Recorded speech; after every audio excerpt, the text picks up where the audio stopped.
พระพุทธเจ้าของเราท่านตรัสไว้แล้วว่าคนเขาจะไม่รู้ฟังไม่สนใจจะใฝ่ฟังในเรื่องนี้แต่เขาจะไปสนใจใฝ่ฟังเรื่องนอกแนวคำสั่งสอนซึ่งเป็นคำสั่งสอนรุ่นใหม่ของสาวกเยบนะเตสุตันตากวิกตากเวยาจิตตคราจิตตปยัญชนะพหิรกาสาวกภาสิตาเตสุปัญญมาเนสุสุสันติสู้เราได้อันเป็นคำสั่งสอนของสาวกรุ่นหลังเป็นบทประพันธ์เป็นบทกวี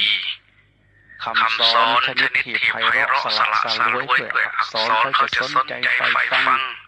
สนใจขนาดลักขโมยบทกวีกันที่มันมีปัญหาอยู่ทุกวันนี้ถ้าไปเอาของพระพุทธเจ้าสุญญตาของท่านจริงๆใครจะไปว่าอะไรมีแต่ประโยชน์